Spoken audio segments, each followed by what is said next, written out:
Je voulais vous parler du raisonnement humain ce matin. Et force est de constater que le raisonnement humain, c'est quelque chose d'assez exceptionnel.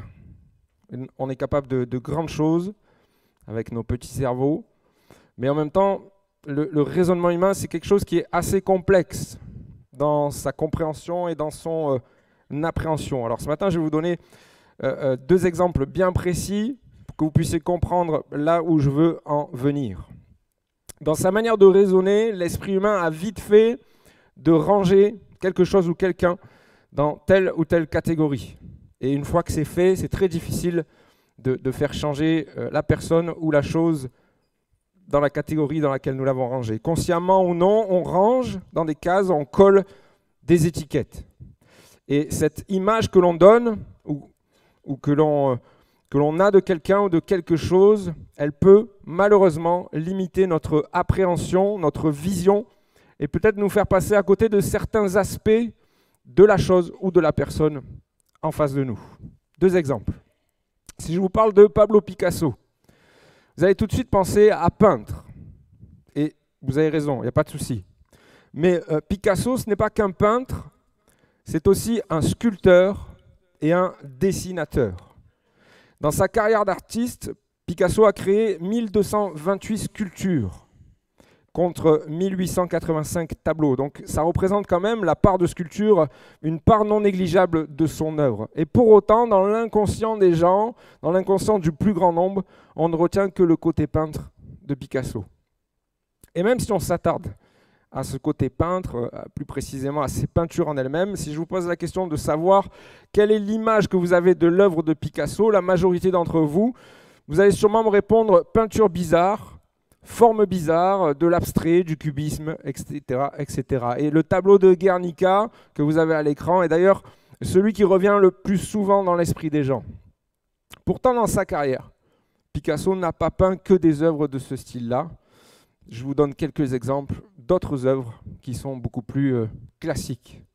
Mais dans notre inconscient, Picasso ne colle pas avec cela. En résumé, limiter Picasso à sa peinture abstraite, sa peinture cubique, ça nous fait passer à côté d'une très grande partie de son œuvre. Un autre exemple très rapide, si je vous dis Tesla, vous allez forcément penser aux voitures électriques qui sont construites par la société d'Elon Musk. Pourtant, Tesla, c'est le nom d'un inventeur. Un inventeur de génie considéré comme l'un des ingénieurs les plus créatifs de la fin du 19e siècle et du début du 20e. Il a à son actif plus de 125 inventions dans le domaine de l'électricité et de l'énergie. En résumé, limiter le nom de Tesla aux voitures soi-disant écolo, c'est passer à côté de celui qui a révolutionné l'histoire de la technologie. Alors pourquoi je vous dis ça ce matin ? Parce qu'il arrive très souvent que nous, chrétiens, on ne fait pas exception à la règle en fait. Il arrive même que nous ne fassions pas exception à la règle quand on se penche sur la Bible. Il arrive qu'on fasse la même chose avec la Bible. Je m'explique. Pourquoi je vous dis qu'on fait la même chose avec la Bible ? Eh bien parce que, consciemment ou inconsciemment, de par notre vécu évangélique, du fait des nombreuses prédications qu'on a déjà entendues, inconsciemment, on peut avoir tendance à coller une étiquette sur les textes bibliques que l'on connaît déjà. Et on a tendance à les ranger dans telle ou telle catégorie. Et du coup, il y a une possibilité que nous passions à côté d'un enseignement ou d'une pensée que le Saint-Esprit pourrait déposer dans notre cœur. On va se dire que tel passage est destiné à l'enseignement, tel passage n'a qu'une connotation historique, tel passage est seulement destiné à l'évangélisation aux inconvertis, et qui ne peut pas, quelque part, nous apporter quelque chose à nous dans notre marche avec le Seigneur. Et je voudrais justement ce matin que nous puissions lire un texte ensemble. C'est ce que nous allons faire. Nous sommes dans l'évangile de Marc au chapitre 4 et au verset 1. Voilà ce qu'il est écrit. Jésus se mit de nouveau à enseigner au bord du lac.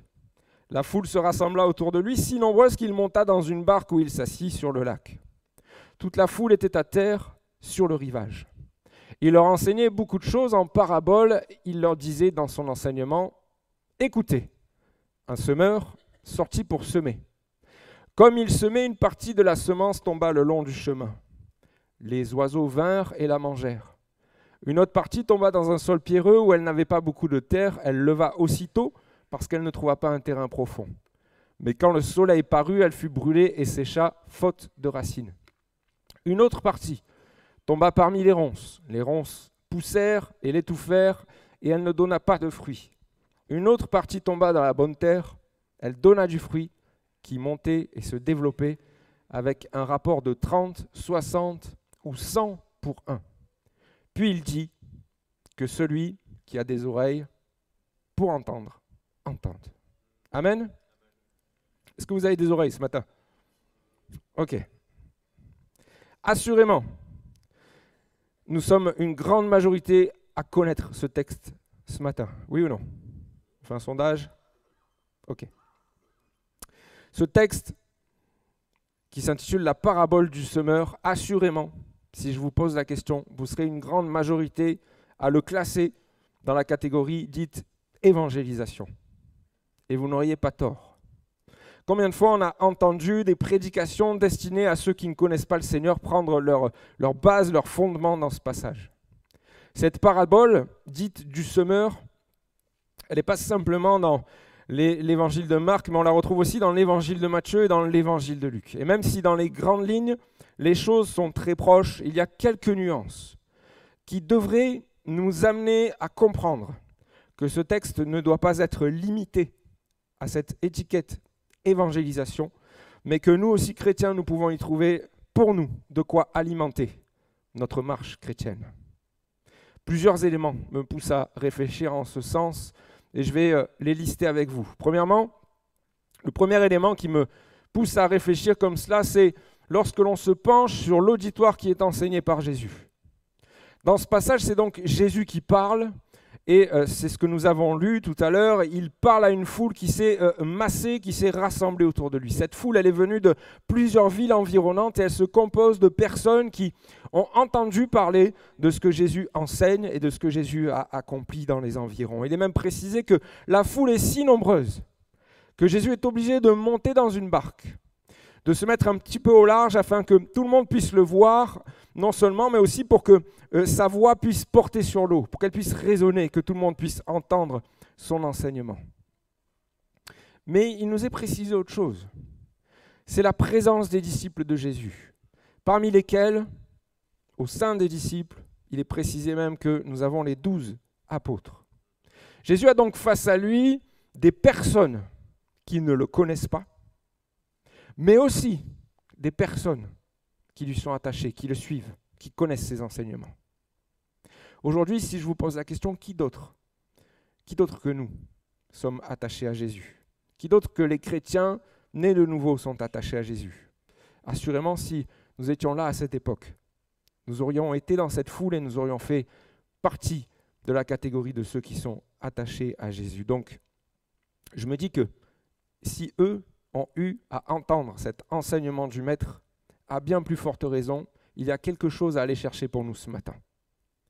Jésus va donc enseigner la foule et les disciples par un moyen qui nous montre là aussi que l'enseignement qui va suivre n'est pas que pour ceux qui ne le connaissent pas, mais il est bien aussi pour nous et pour ceux qui lui sont attachés. Le deuxième élément qui nous montre que cet enseignement est aussi et surtout pour nous ce matin, c'est la méthode que Jésus choisit pour enseigner. Nous l'avons lu, Jésus enseigne au moyen de la parabole. Ce n'est pas la seule fois où Jésus enseigne par ce moyen, il le fait à plusieurs reprises. À ce propos, regardons ensemble, qu'est-ce qu'une parabole? Ce n'est pas la chose avec laquelle vous allez capter les chaînes, hein? C'est autre chose. Dans l'Ancien Testament, en hébreu, c'est le mot machal qui correspond au terme parabole et il se traduit par énigme. Selon la tradition juive, les paraboles dans l'Ancien Testament sont très peu nombreuses. Elles sont au nombre de 5. Dans le Nouveau Testament, par contre, le mot parabole vient du grec parabolé, il n'y a pas une grande différence, et ça signifie une comparaison. Le mot grec exprime aussi la notion d'une histoire terrestre avec un sens supérieur et céleste.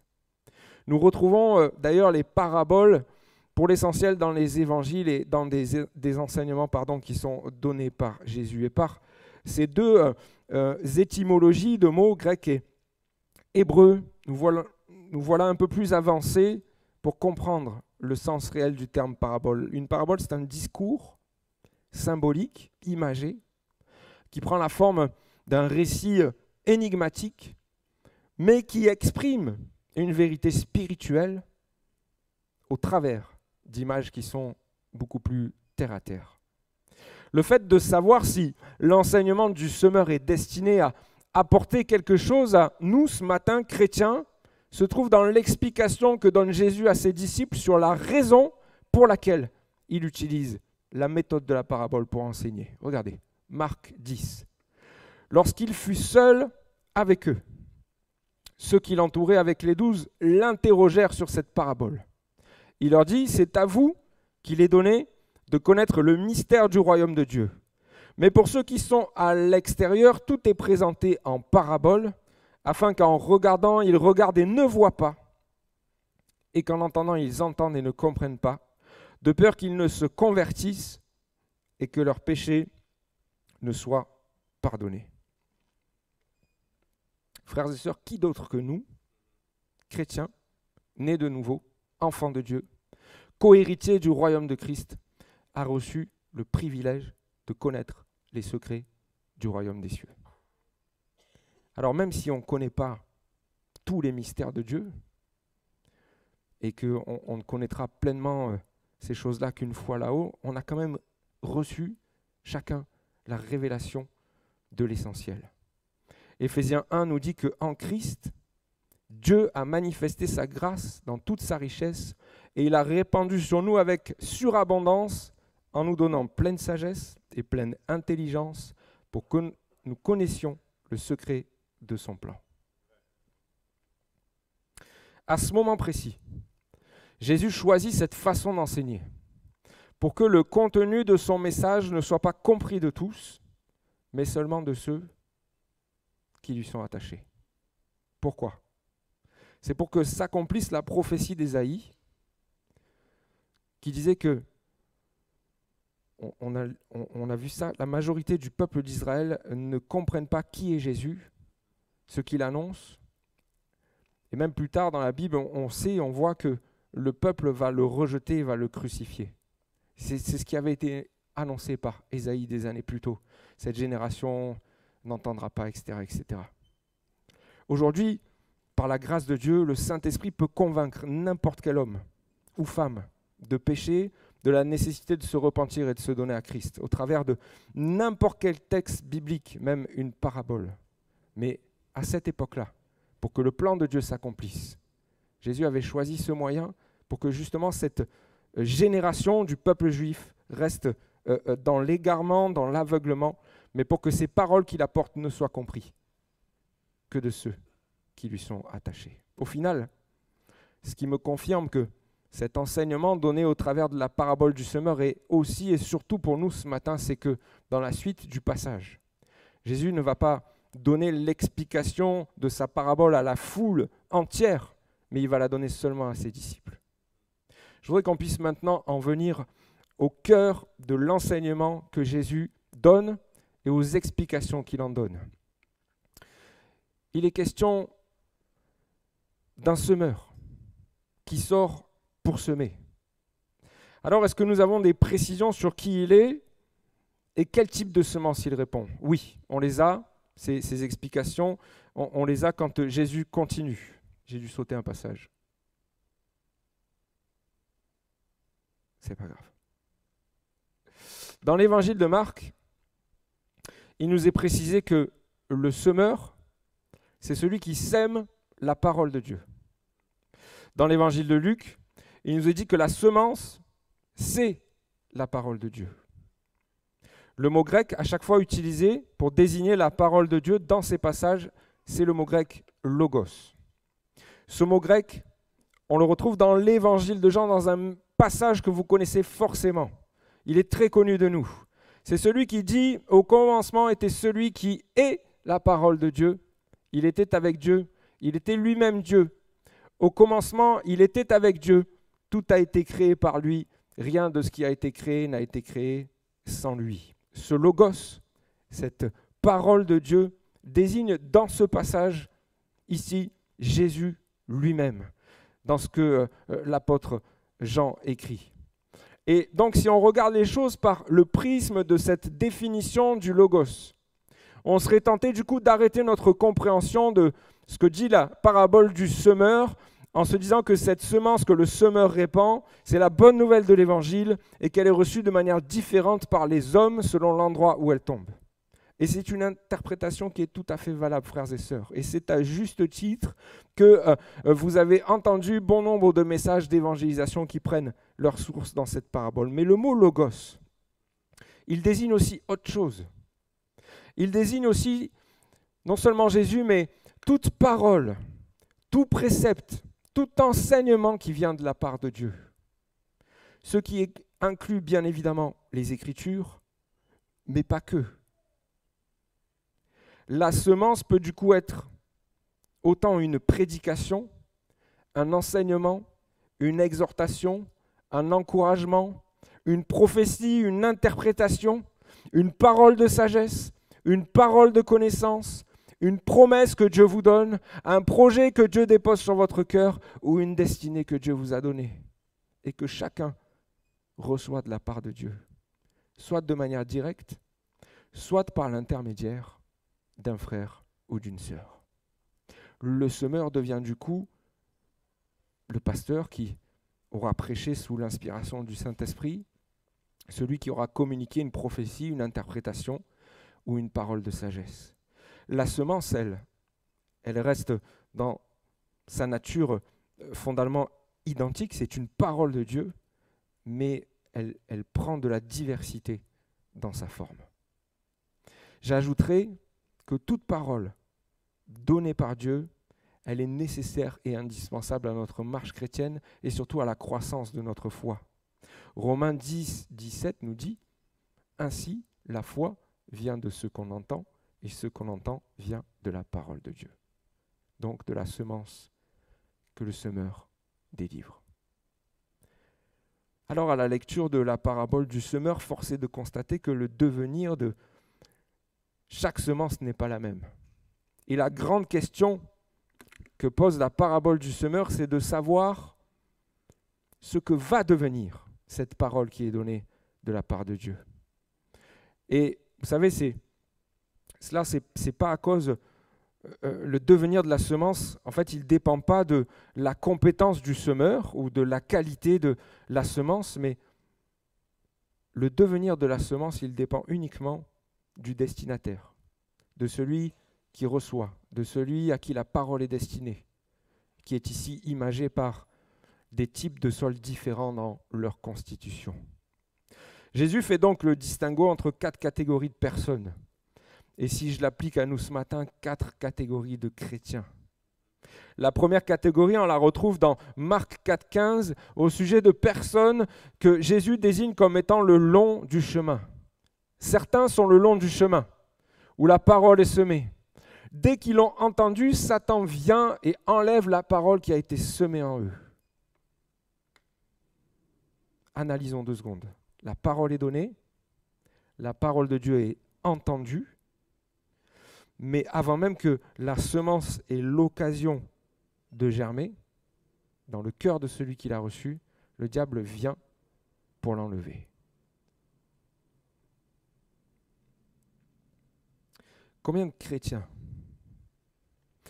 sont venus chargés à l'église, avec des soucis, avec des problèmes, se placent devant Dieu, crient à Dieu. Dieu entend le cri de son enfant. Et pendant le culte, Dieu leur donne une parole. Ils reçoivent une parole d'encouragement. C'est un exemple que je vous donne. Ils reçoivent une parole d'encouragement pour la situation qu'ils sont en train de vivre. Mais dès qu'ils ont passé la porte de l'église, c'est comme si la parole d'encouragement s'était envolée. Elle n'a même pas eu le temps de commencer à germer. Elle n'a même pas eu le temps de commencer à faire quoi que ce soit que le diable est venu. Il a prise et il a remis sur les épaules du chrétien le poids des soucis et le poids de l'inquiétude. Alors je vous parle d'encouragement, mais ça peut être la même chose en matière d'exhortation, d'enseignement. Combien de fois on reçoit une parole de la part de Dieu, à peine on a passé le couloir, qu'on a déjà oublié et que notre esprit est reparti ailleurs parce que le diable est venu et a volé. On entend bien ce que Dieu nous dit, mais ça n'a même pas commencé à faire un effet dans notre vie, on n'a même pas commencé à mettre en pratique la parole que l'on a reçue, que le diable attire notre attention sur autre chose. Quelqu'un a peut-être au milieu de nous reçu une parole de Dieu qui lui a donné, je ne sais pas moi, une destinée, un projet, un service. Et par négligence ou parce qu'on n'a pas veillé sur cette parole qu'on a reçue, le diable, lui, il n'a pas eu de souci. Il est venu, il a pris direct. Cette parole qu'on a reçue il y a peut-être des années, il y a peut-être quelques jours, elle n'a jamais eu l'occasion de se matérialiser, de devenir concrète, parce qu'on n'a pas veillé dessus. Vous savez, frères et sœurs, recevoir une parole de la part de Dieu, c'est précieux. On ne s'en rend pas compte. Moi, je vous dis, des fois, on ne s'en rend pas compte.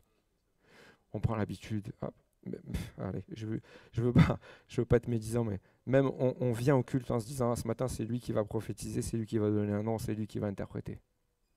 Et on ne fait même pas attention à ce que les gens disent. Mais le diable, lui, il a tellement peur de la parole que Dieu veut nous donner. Il a tellement peur que cette parole elle prenne effet dans notre vie qu'il va chercher dès le moment où on l'a entendue le moyen de nous la voler. Jean 10,10 nous dit bien que le voleur ne vient que pour dérober, égorger et détruire. Et Dieu nous montre l'importance d'être vigilant afin que cette parole qu'il nous adresse ne puisse pas nous être enlevée. Proverbe 4,5 nous dit « N'oublie pas les paroles de ma bouche et ne t'en détourne pas. Ne l'abandonne pas et elle te gardera. Aime-la et elle te protégera. » Alléluia. La deuxième catégorie de personnes que Jésus décrit, elle se trouve au verset 16 et 17, où il écrit « De même d'autres reçoivent la semence dans un sol pierreux. Quand ils entendent la parole, ils l'acceptent aussitôt avec joie, mais ils n'ont pas de racine en eux-mêmes. Ils sont les hommes d'un moment et dès que surviennent les difficultés ou la persécution à cause de la parole, ils trébuchent. » Ces personnes, Jésus les compare à un terrain où la terre n'est pas beaucoup présente, mais où les pierres, elles sont très nombreuses, elles, par contre. C'est le type de personnes qui, recevant une parole de la part de Dieu, vont montrer aux yeux des autres une croissance rapide, un feuillage très vert, un zèle à toute épreuve. Et quand on les regarde, on a l'impression qu'ils vont casser la baraque. Parce que spirituellement, ils donnent l'impression d'être au top. Si je vous donne la fable du lièvre et de la tortue, assurément, ce type de chrétiens, je les placerai dans la catégorie des lièvres. Dans l'évangile de Matthieu, ils sont désignés par l'expression « l'homme du moment ». Dans l'évangile de Luc, il nous est dit « il croit pour un temps et abandonne au moment de l'épreuve ». Ce type de chrétien reçoit une parole de la part de Dieu.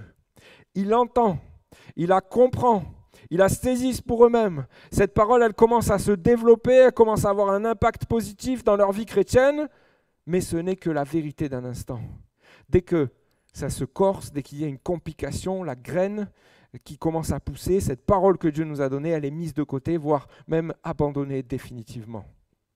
Frères et sœurs, ce matin, je ne vous dis pas toutes ces choses avec un esprit de jugement ou quoi que ce soit, mais combien de personnes, combien de chrétiens qui sont passés au milieu de nous dans d'autres églises, des hommes et des femmes qui voulaient tout casser pour le Seigneur, parce qu'ils avaient reçu une parole de Dieu, mais des hommes et des femmes qui ont disparu de la circulation du jour au lendemain, parce qu'il y a eu un désaccord, un mécontentement ou une difficulté dans leur vie. Je ne vais pas vous donner d'exemples précis, mais dans ma vie chrétienne, depuis ma conversion, il y a à peu près une vingtaine d'années, j'en ai connu des tas. Pourquoi ?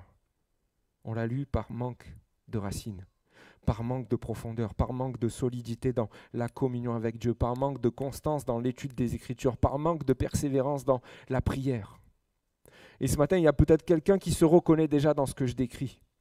Et sincèrement, si tu te reconnais, je t'invite à considérer ces choses-là pour ne pas être brûlé, séché par le soleil, pour reprendre la parabole. En matière de vie chrétienne, il vaut mieux grandir vers le bas plutôt que de vouloir absolument s'élever. Il vaut mieux avoir des racines profondes plutôt que de chercher à avoir des feuillages étendus.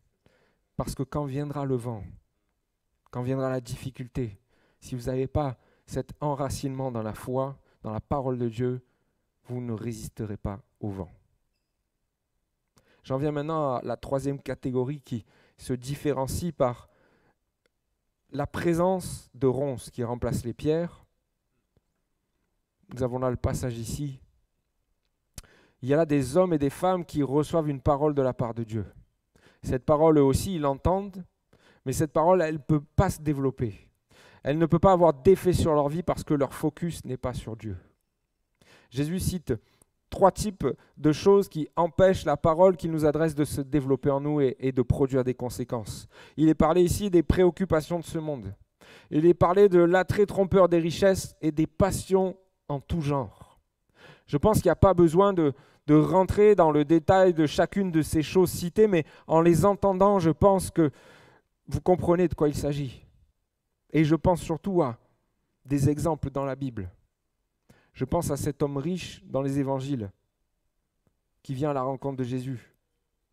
Un homme qui respectait la parole de Dieu, qui mettait en pratique tous les commandements, mais qui n'a pas pu se défaire de ses richesses pour suivre Jésus.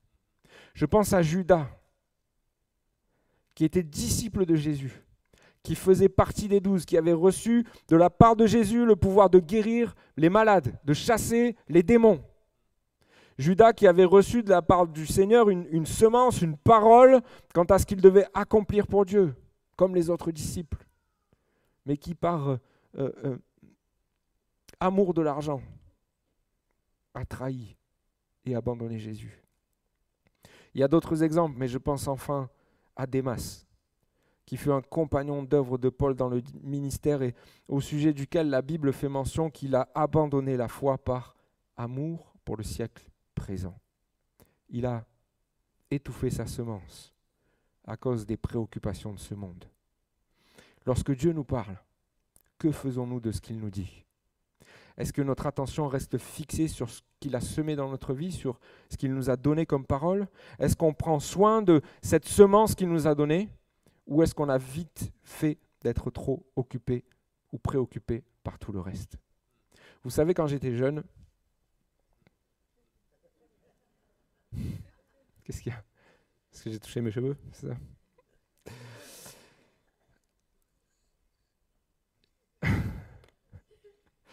Quand j'étais jeune, avant de me marier même, Dieu avait semé dans mon cœur que je devais le servir. Pas forcément en tant que pasteur, je savais pas, mais je savais que je devais le servir. Sauf qu'à un moment donné, il y a les choses de la vie qui arrivent, le mariage, et après quelques années de mariage, je me suis laissé prendre par les préoccupations du monde. Et j'ai voulu faire de l'oseille. J'ai voulu faire de l'argent. Alors j'ai choisi de prendre un boulot qui payait bien, sauf qu'au fur et à mesure que l'argent rentrait, le service, lui, diminuait. Et la parole que Dieu avait semée dans mon cœur, elle s'étouffait petit à petit. Frères et sœurs, soyons vigilants à ne pas gâcher ce que Dieu nous a donné, ou la parole que Dieu nous a dite, à tel point que la semence ne puisse pas se développer et ne puisse pas produire en nous l'impact voulu de Dieu. Nous terminons avec notre dernière catégorie de personnes, la 4e au verset 20. D'autres enfin reçoivent la semence dans la bonne terre. Ce sont ceux qui entendent la parole, l'accueillent et portent du fruit avec un rapport de 30, 60 ou 100 pour 1. Frères et sœurs, ce matin, est-ce que vous désirez faire partie de cela ? De ceux qui entendent ce que Dieu leur dit, de ceux qui permettent à la parole reçue de commencer à se développer en profondeur et en stature, de ceux qui, parce qu'ils ont laissé la parole de Dieu pour leur vie impacter leur foi, vont du coup impacter à leur tour les autres, les gens qui sont autour d'eux. Toi, tu vas impacter 1 pour 30. Toi, tu vas impacter 1 pour 60. toi tu vas impacter 1%. En résumé, chers amis, l'importance dans cette parabole, ce n'est pas le semeur. L'important, ce n'est pas la semence, mais l'important, c'est vous. Et ce que vous allez faire de la parole que Dieu vous adresse. Dieu attend de chacun d'entre nous des chrétiens qui vont prendre soin de la graine qui leur a été confiée. Dernier point, pour qu'une semence, elle se développe de manière optimale, il faut non seulement prendre soin d'elle après qu'elle eût été semée, on est d'accord? Mais il faut aussi prendre soin de la terre avant que le semeur ne sorte pour semer. Je vous pose une question. De quoi arrosez-vous votre terre au quotidien? De quels nutriments la nourrissez-vous? Une question simple, ce sera le final. Très souvent, on reçoit une parole de la part de Dieu lors de nos cultes. Vous avez des prédications, parfois il y a des prophéties, parfois il y a une parole d'encouragement, parfois il y a une interprétation. Mais la question que je me posais en préparant ce message, est-ce que nous préparons notre terre avant de venir au culte? Afin que la semence tombe là où il faut. Est-ce qu'on passe du temps dans la présence de Dieu avant de venir le matin, ici, le dimanche au culte? Est-ce qu'on dispose nos cœurs à recevoir la parole dans un terrain favorable? Ou est-ce que vous venez le dimanche matin comme vous allez au cinéma? Et encore, je suis sûr que pour certains, vous avez une certaine préparation pour aller au cinéma. Hein? Vous réservez vos places sur Internet, vous avez regardé la bande-annonce, vous avez acheté de quoi manger que vous avez planqué dans votre sac, vous avez pris de quoi boire. Oui, vous préparez. Parfois, on vient au culte les mains dans les poches. Est-ce que vous voulez que la semence de Dieu puisse tomber dans de la bonne terre ce matin et croître de la bonne des manières? Nous avons été heureux de vous proposer ce message. Déjà, s'il vous a plu, n'hésitez pas à le liker, voire à laisser un commentaire. Ça permettra à la vidéo de rayonner davantage auprès des autres utilisateurs. Aussi, abonnez-vous à notre chaîne. Ça vous permettra de bénéficier en continu du reste de nos programmes. Que Dieu vous bénisse.